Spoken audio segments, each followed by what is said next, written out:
Today I would like to welcome Eynav Mass, LinkedIn Country Manager and Director of Engineering, to talk about her own professional journey and to discuss the role of women in leadership positions. Eynav, thank you for joining me. Thank you, Sharon. I'm really excited being here. Thank you. You're holding an influential position in your respective markets. Can you share your personal journey to leadership and what inspired you to take on those roles? Yes, of course. It's a great question. I can tell about myself that I'm a stepper. You know, in sports, you can be a runner, dancer, swimmer. I'm a stepper. I'm taking each step at a time. It's not only in my professional career, but also in my personal career and motherhood.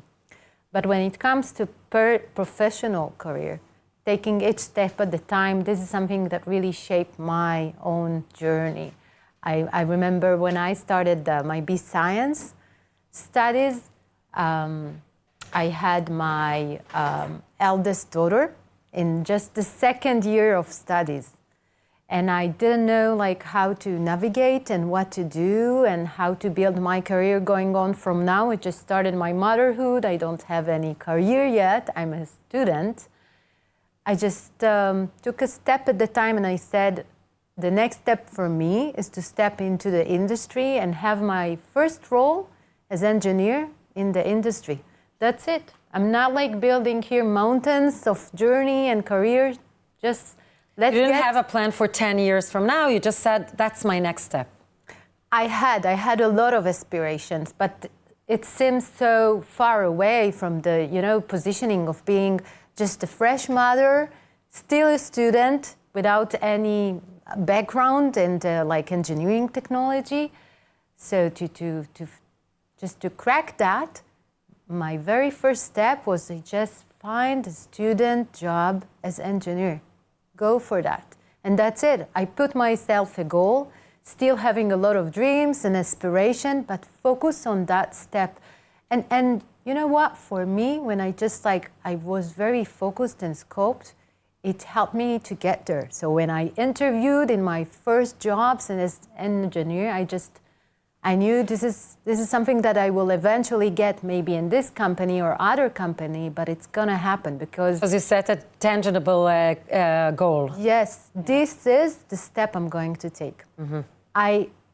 Your question before about not seeing the 10 step or the 20 steps, I do have. All the time I know what's gonna be my next step and the step afterwards, but being very pragmatic about just the now helps me to navigate easier. Mm-hmm.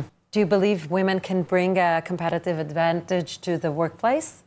Yes, I do. I do feel, and it's not only about what I feel, I see that with the statistic. We're talking a lot about transformation of AI and the rise of the technology and AI everywhere.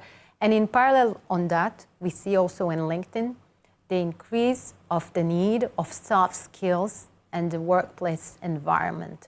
Soft skills specifically around communication. Mm-hmm. That was the topmost demanded skill in our platform in 2024. Along with leadership skills, all of these soft skills, there's endless researches about how much women excel in soft skills. So when we do talk about gender eventually and what are the advantages, maybe I don't see disadvantages when we talk about advantages. For sure, women have a better starting point or more strengths when it comes to soft skill and ability to communicate, to lead through changes, mm-hmm. through obstacles, to be adaptable, creative. We see a lot of researchers showing that. And with AI transforming and soft skills becoming more and more appreciative, women definitely have greater opportunities in the upcoming years. So how do you do that? You've talked about your commitment to diversity. How do you create an inclusive and supportive work culture that encourages women to thrive, particularly in male-dominated industries? First of all, we need to work in that. We need to really put an effort to make this happen. I think diversity is not about gender. It's Also in the, the Israeli environment, we're seeing so many diversities, and not only in Israel, globally. There are around accessibility, cultural beliefs, a lot of diversities and differentiation between people.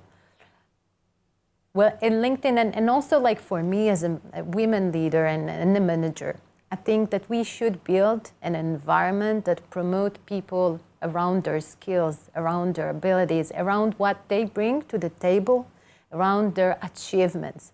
Shifting the language and the discussion about who our teammates are, who our team members are, towards what they can bring and what value they bring to the company. Like to move away all the technicality of who they are. And we do it, like I do that with my team. I really try to put my best effort to create an environment that people can thrive because what they bring and the value they create.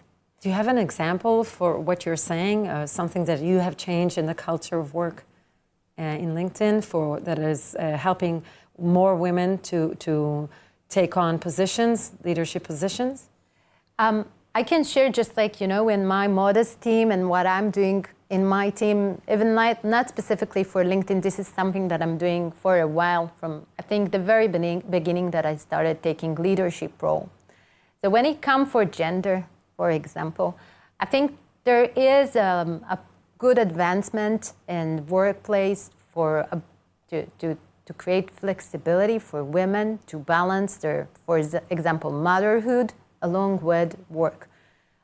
Sometimes to get home earlier, to get more time with the children, or to start later, or to be flexible with everything that motherhood includes. Yes, because many women struggle with balancing career and personal life.